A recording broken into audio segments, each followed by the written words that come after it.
اللهم صل على محمد وآل محمد. ماشاء اللہ ولا حول ولا قوة الا باللہ العلی العظیم. بسم اللہ الرحمن الرحیم. الحمد للہ رب العالمین خالق السماوات والارضین ربنا ورب الملائکۃ الصادقین ثم الصلاۃ والسلام علی رسولہ المصدق ومحمود الاحمد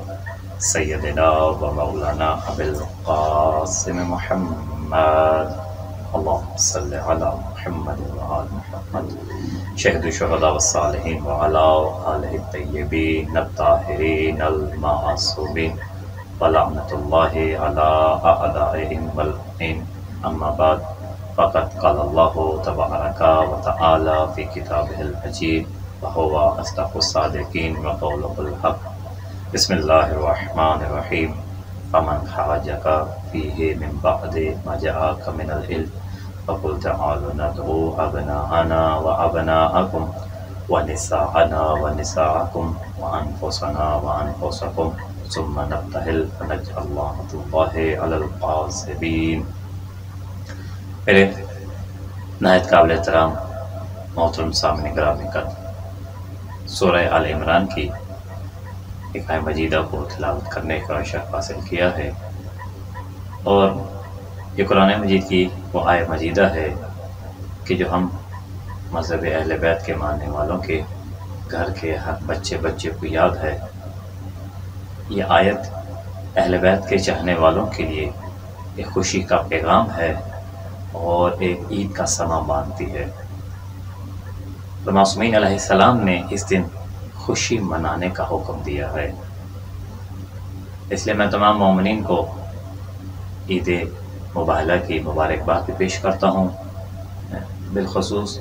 امام زمان علیہ السلام کو، کیونکہ اس وقت ہمارے وقت کے امام ہیں، اور اس کے بعد تمام مومنین کو، تمام مومنات کو،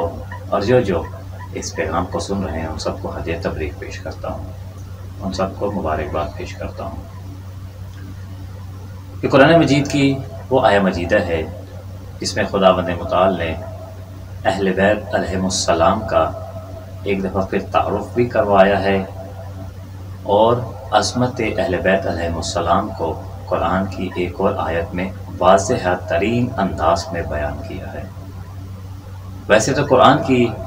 بہت ساری آیات ہیں جہاں اہل بیت علیہم السلام کا تذکرہ ہے، اہل بیت علیہم السلام کے فضائل ہیں، لیکن وہ اس طرح سے واضح اور آشکار نہیں ہیں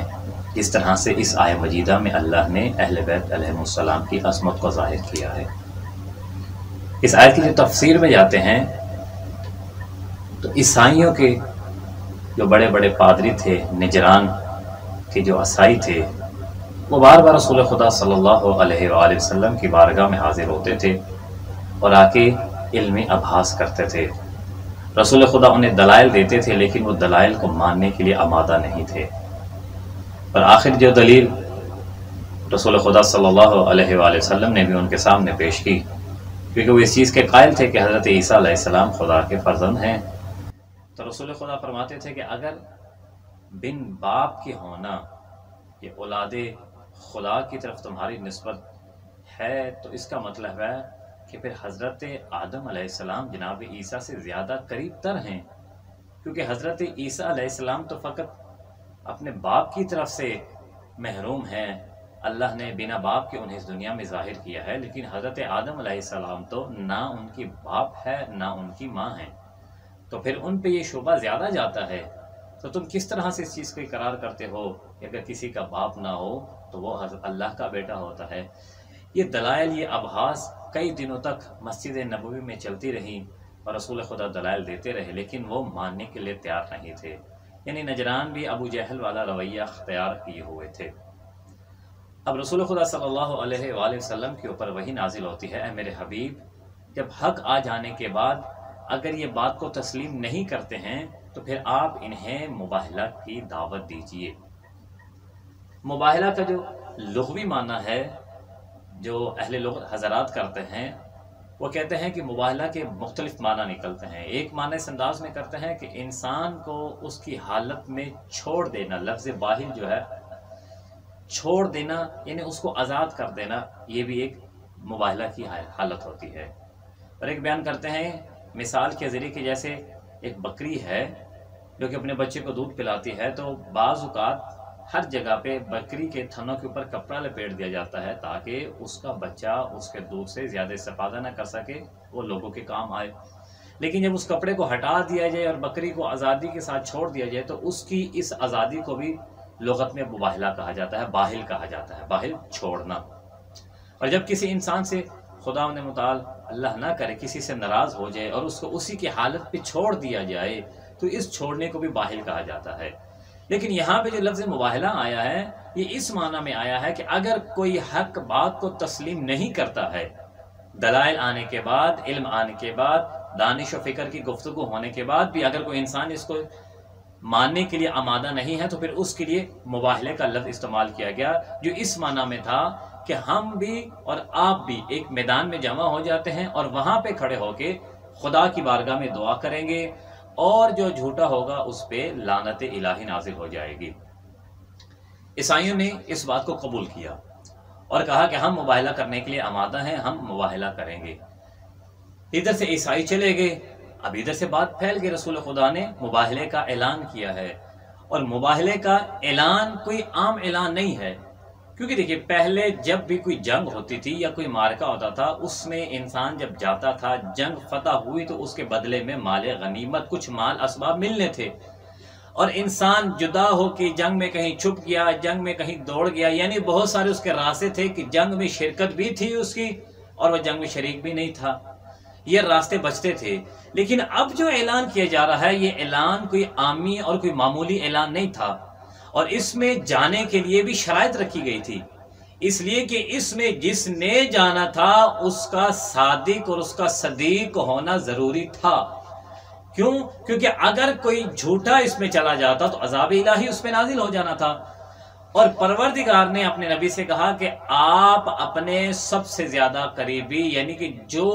آپ کے بیٹے ہیں، جو آپ کی خواتین ہیں، جو آپ کے نفوس ہیں، آپ نے انہیں لے کے چلنا ہے۔ اب تاریخ میں دیکھیے کیا جب رسول خدا کے اوپر جب یہ وحی آ گئی، وحی کے آنے کے بعد رسول خدا نے اس مارکہ میں جانے کے لیے کن لوگوں کا انتخاب کیا، اور آیا کیا انتخاب رسول خدا کی طرف سے تھا یا انتخاب اللہ کی طرف سے تھا؟ کیونکہ رسول خدا وما ینطق عن الہوا کے مصداق ہیں، وہ تو اپنے امر سے، اپنے ارادے سے کوئی شے انجام ہی نہیں دیتے ہیں۔ اب وحی آ چکی، بات پھیل چکی، اب میدان جنگ مختلف انداز میں ہیں۔ نبی نے بتا دیا کہ جو اس مارکہ میں جائے گا یا بچ کے آئے گا یا اس کو کچھ نہیں بچے گا۔ آج بھی وہ کپڑے پہن کے اپنے زیب تن تلوار کر کے خیمہ رسول کے کبھی آگے چلتے تھے کبھی پیچھے چلتے تھے، اور دائیں اور بائیں رسول خدا کے چکر لگاتے رہتے کہ شاید ہمیں بھی موقع دیا جائے کہ ہم بھی اس میں شامل ہو جائیں، کیونکہ وہ سمجھ رہے تھے اس میں نہ تلوار اٹھانی ہے نہ کسی کی گردن کاٹنی ہے، نبی کے ساتھ جانا ہے، ہمیں معلوم ہے نبی ہمارا سچا ہے، ساتھ جانا ہے، نبی دعا کریں گے، ہم ختم والی آمین کہہ کے اور واپس آ جائیں گے اور ہم اس آیت میں شامل ہو جائیں گے۔ لیکن تاریخ بتاتی ہے کہ رسول خدا نے اس آیت کے آنے کے بعد فرما دیا میرے ساتھ وہی جا سکتا ہے جو سچا ہو، یعنی اگر میں الفاظ دیگر کہوں یہ فرمایا کہ میرے ساتھ وہی جا سکتا ہے جس نے گود سے، ماں کی گود سے لے کے آج تلک ایک جھوٹ کا فکرہ زبان سے نہ نکالا ہو، ایسا سچا میرے ساتھ جا سکتا ہے، اس کے علاوہ اور کوئی نہیں جا سکتا۔ اب اعلان کے بعد اب فوراً جیسے اعلان آ گیا، یہ آیت آ گئی، اس کے اگلے ہی دن رسول خدا نہیں کہ ایک دن مقرر کیا گیا، اب لوگ رسول خدا کے پاس آتے ہیں، پھر جاتے ہیں، آتے ہیں، جاتے ہیں کہ ہم بھی جائیں گے۔ رسول خدا نے جو ایسی قائد لگائی اس کے بعد ہر کوئی اپنے آپ سے بہتر واقف تھا، اب رسول خدا کے ساتھ جا نہیں رہے، اور جب مباہلے کا دن آیا تو اس وقت رسول خدا نے اپنی اہل بیت علیہم السلام کو ہی اپنے ساتھ لیا، جس طرح سے قرآن کی آیت میں الفاظ آئے رسول خدا نے اس ہی سلیقہ قرآن کے مطابق اپنے اہل بیت کی بھی ایک کتار بنائی، ایک صف بنائی۔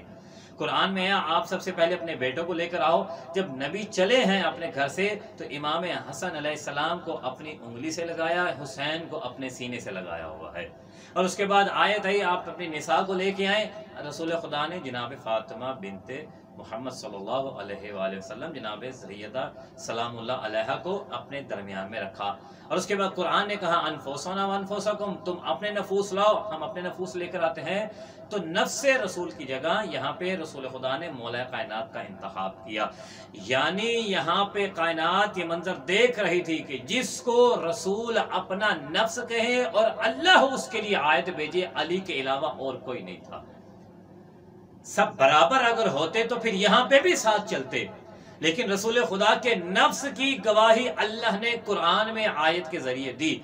اب یہاں پہ جب تفسیر میں جاتے ہیں بہت سارے لوگوں نے اعتراض بھی کیا ہے. فخر الدین رازی نے اپنی تفسیر میں کہا ہے کہ کس طرح سے ممکن ہے یہ سیغہ جمع کا آیا ہے, نبی فقط علی کو لے کے جا رہے ہیں. اور جناب سیدہ کے لیے بھی سیغہ جمع کا ہے, نساء کا سیغہ جمع کا ہے, لیکن تنہا جناب سیدہ جا رہی ہیں. اور امام حسن حسین بھی, کیونکہ عربی میں جمع کا اطلاق 3 پر ہوتا ہے, 2 کے لیے علیحدہ سیغہ ہوتا ہے, 1 کے لیے علیحدہ, اور جمع کے لیے جو سیغہ ہے اس کا اطلاق کم از کم 3 پر ہوتا ہے. رسول خدا یہاں پہ فقط امام حسن امام حسین جناب سیدہ اور مولا کائنات کو لے کر جا رہے ہیں. اب جب لے کے چلے ہیں, اب چلنے کا انداز اس طرح سے ہے کہ آپ دیکھیے کہ اللہ نے بھی یہاں پہ جناب سیدہ کی عظمت کو اس انداز سے ظاہر کیا ہے کہ اگر قرآن میں بھی سیدہ کا نام آ رہا ہے تو اس سے پہلے بھی ایک پردہ رکھا ہے اور اس کے بعد بھی ایک پردہ رکھا ہوا ہے. شروع میں جو پردہ رکھا ہے وہ بیٹوں کا پردہ رکھا ہے, اور آخر میں جو پردہ رکھا ہے وہ جناب سیدہ کے شوہر کا پردہ رکھا ہے. اور میں تو یہاں تک جملے کہتا ہوں کہ جناب سیدہ کی عظمت کے لیے اللہ نے ایسا اہتمام کیا ہے کہ جب گھر سے یہ کارواں چلا ہے, کارواں کے چلنے کا انداز کیسا ہے کہ آگے نبوت و امامت چل رہی ہے اور ان کے قدموں کے نشان ہیں, درمیان میں جناب سیدہ ہے, جناب سیدہ کے قدموں کے نشان ہیں, اور پیچھے مولا کائنات ہے جو ان کے قدموں کے نشان ہے. یعنی حجاب سیدہ کا اہتمام اس طرح سے کیا ہے کہ اگر کوئی دیکھنا چاہے تو آگے سے نبوت کے قدم آ جائیں, پیچھے سے امامت کے قدم آ جائیں, اور نبوت و امامت کے درمیان جناب سیدہ کے قدم چھپ کے آگے چلے جائیں. اس انداز سے پروردگار نے جناب سیدہ کی عظمت کو ظاہر بھی کیا ہے اور جناب سیدہ کے پردے کا بھی اہتمام کیا ہے. جناب سیدہ چلتی ہیں, رسول خدا بھی چل رہے ہیں, اور یہ کائنات کا سب سے بڑا نورانی قافلہ جا رہا ہے جو خدا کی توحید کو نجرانیوں سے منانے کے لیے جا رہا ہے. کیوں؟ خدا کی توحید پہ یہ الزام لگانے جا رہے ہیں ایک ولد ہونے کا کہ اللہ کا بیٹا ہے, اب بچانے کے لیے چلا ہے. یہیں سے دنیا سمجھ جائے اگر توحید بچانے کے لیے کوئی گھرانہ نکلا ہے تو اہل بیت علیہ السلام کا گھرانہ ہے. نبی کی موجودگی میں جو اللہ کی صداقت کی گواہی دینے جا رہے ہیں, مدینہ بھرا ہوا ہے, لیکن فقط یہ ہستیاں ہیں جو ان لوگوں کی موجودگی میں بتا رہی ہیں کہ تمہارا دین پہ عمل کرنا اور ہے, ہمارا گھر سے دین کے لیے نکلنا اور ہوتا ہے. اب یہ ہستیاں گھر سے نکلتی ہیں, یہ قافلہ چلتا ہے. اب چلا ہے یہ قافلہ, نورانی قافلہ جا رہا ہے. اب ادھر سے جو نجران کے عیسائی تھے انہوں نے بھی اپنے جا کے بزرگوں سے, جن کے بزرگ پادری تھے, ان سے جا کے مشورہ کیا کہ اگر وہ رسول سچا ہوا اور اس نے بددعا کر دی, عیسیٰ کے ماننے والے عیسیٰ پہ اتنا یقین رکھتے تھے کہ عیسیٰ جیسا نبی اگر دعا کرے تو وہ پوری ہو جاتی ہے, تو جو عیسیٰ کا آقا ہے اس نے دعا کر دی, ہم کیسے بچ سکتے ہیں. انہوں نے آپس میں فیصلہ کیا اس کو کس طرح سے ہم سمجھے, کہیں ایسا نہ ہو کہ قیامت تک کے لیے ہماری نسل کو منقطع کر دیا جائے. انہوں نے آپس میں بزرگان کے ساتھ بیٹھ کے فیصلہ کیا کہ اگر تو نبی مجمع عام کو لے کے آتا ہے اور شور و غل کو پیدا کرتا ہے تو سمجھ لینا یہ نبی نہیں ہے. کیوں؟ نبی کبھی بھی مجموع کے ساتھ آ کے اپنی نبوت نہیں منواتا ہے. نبی اپنے کردار سے, نبی اپنی صداقت سے اپنے نبوت کا اعلان کرواتا ہے اور لوگ اس کی صداقت سے اسے پہچانتے ہیں. اور اگر یہ چند افراد کے ساتھ آتا ہے جو اس کے مخصوص افراد ہیں اور وہ اس کے قریبی ہیں, تو پھر سمجھ لینا کہ یہ نبی سچا ہے۔ عیسائی ہوتے وہ سمجھ رہے ہیں کہ جو قریبی ہوتے ہیں وہی دین کے لیے اپنی جان قربان کرنے کے لیے آگے بڑھتے ہیں، کیونکہ آج کا دعویٰ عام دعویٰ نہیں تھا، کوئی عمومی دعویٰ نہیں تھا۔ دعویٰ یہ تھا کہ جو جھوٹا ہو جائے گا وہ جل جائے گا، وہ مسخ ہو جائے گا، وہ تباہ و برباد ہو جائے گا، اور اس دعوے کو پورا کرنے کے لیے نکل رہے ہیں تو علی و حسنین نکل رہے ہیں، جناب سیدہ باہر آ رہی ہیں، ایک قافلہ چلا۔ اب عیسائیوں نے اس چیز کو ذہن میں پہلے ہی سوچ رکھا تھا کہ اگر یہ قافلہ اس انداز میں آتا ہے کہ ان کے ساتھ مجمع عام ہوگا تو ہم مباہلہ کریں گے، اور اگر ایسا نہ ہوا تو ہم ان کے ساتھ مباہلہ نہیں کریں گے۔ اب یہ قافلہ آگے بڑھتا ہے، آگے بڑھتا ہوا قافلہ جب اس مقررہ مقام کے قریب پہنچتا ہے تو عیسائیوں کا جو سب سے بڑا پادری تھا اس نے جب دیکھا تو دیکھنے کے بعد حیران رہ گیا۔ عیسائی تھا لیکن دشمن آل محمد نہیں تھا، دور سے آتا ہوا اسے نور نظر آ رہا تھا، اور یہ عیسائی کے جملے ہیں، کسی مسلمان نے نقل لی کہ وہ عیسائی جملے لکھتا ہے، کہتا ہے کہ میں ایسے نوروں کو دیکھ رہا ہوں، ایسے چہروں کو دیکھ رہا ہوں کہ اگر یہ اشارہ کرے مجھے یقین ہے کہ یہ پہاڑ بھی اپنے راستے چھوڑتے چلے جائیں گے۔ عیسائی ہوتے ہوئے آل محمد کے نور کو سمجھ رہا ہے۔ یہ قافلہ آگے بڑھتا ہے، اپنے انداز میں ایک مقام پہ آ کے رسول خدا بیٹھتے ہیں، اسی عصمت و طہارت کی ملکہ جناب سیدہ نبی کے سائے میں بیٹھتے ہیں، ان کے پشت پہ مولا کائنات ہیں۔ جیسے ہی نبی ہاتھ اٹھانے لگتے ہیں عیسائی دوڑ پڑتے ہیں، اور دوڑتے ہوئے رسول خدا کی خدمت میں حاضر ہو کے کہتے ہیں یا رسول اللہ ہم اقرار کرتے ہیں آپ سچے ہیں، آپ بدعا نہ کیجئے گا، اگر آپ نے بدعا کی تو ہم تباہ و برباد ہو جائیں گے۔ میں کہتا ہوں نبی نے سوال کیا ہوگا، ابھی تو میں نے ہاتھوں کو بلند کیا ہے اور تم پیچھے ہٹ گئے ہو، ابھی تو مجھے دعا کرنے دو۔ لیکن عیسائی نے جواب دیا یا رسول اللہ ہم جان گئے ہیں کہ جو اپنے کنبے کو گھر سے باہر لے کے آتا ہے توحید کی خاطر وہ کبھی بھی جھوٹا نہیں ہو سکتا ہے، ہم نے جان لیا ہے، اور ہم ایسے چہرے دیکھ رہے ہیں کہ جن کے چہروں سے ایسے نور نکل رہے ہیں جو سوائے نبی کی آل کی کسی اور کے چہرے سے نہیں نکلتے ہیں۔ ہم نے ایسے چہروں کو پہچان لیا ہے۔ میں یہاں پہ ایک جملہ کہوں گا، اے مسلمانوں آج کے دن کو ہی دیکھ کے قرآن کی جہاں تفسیریں کرتے ہو، اس آیت کی تفسیر کو کرنے کے بعد کبھی ان کلمات کو اپنے قلوب میں بھی اتارا ہوتا۔ آج تم رضی اللہ کی کہہ رہے ہو، نعرے لگا رہے ہو، ان کے ساتھ رضی اللہ لگانا چاہیے۔ ان عیسائیوں سے پوچھ لیتے کیا یہ رضی اللہ ہے، دعا کریں ان کے لیے کہ اللہ ان سے راضی ہو جائے، یا اللہ ان سے راضی ہے؟ عیسائی ہوتے ہوئے سمجھ گئے کہ ان پر اللہ راضی ہو چکا ہے، اگر یہ ہاتھوں کو بلند کر دیں گے عذاب نازل ہو جائے گا، لہٰذا ان کے ساتھ مباہلہ نہیں کیا جا سکتا ہے۔ وہ سمجھتے ہیں کہ یہ سلامتی والے ہیں، رضی اللہ والے اور ہوا کرتے ہیں۔ انہوں نے مباہلہ نہ کیا اور اس چیز پہ اقرار کیا کہ ہم جزیہ دے دیں گے، ہم آپ کے ساتھ مباہلہ نہیں کریں گے، اور اسی وجہ سے آج تک عیسائیت باقی ہے۔ اگر اس دن عیسائیوں نے مباہلہ کر لیا ہوتا تو آج عیسائیت کا وجود باقی نہ ہوتا۔ لیکن ہمارے لیے اس قدر خوشی کا مقام ہے کہ اہل بیت علیہ السلام کا پنج تنی سفینہ جو ہے وہ گھر سے باہر نکل کے توحید کی دفاع کے لیے آیا ہے، اور اس نے بغیر کسی خون خرابے کے، بغیر کسی کو نقصان پہنچائے اللہ کی توحید کو اس انداز میں منوا دیا کہ جو لوگ اللہ کو نہیں مانتے تھے ان کے چہروں کو دیکھ کے اللہ کی توحید کے قائل ہو گئے تھے، اور کہا کہ ہم مباہلہ نہیں کریں گے۔ اس لیے اہل بیت علیہ السلام نے اس دن کو ہمارے لیے عید کا دن قرار دیا ہے،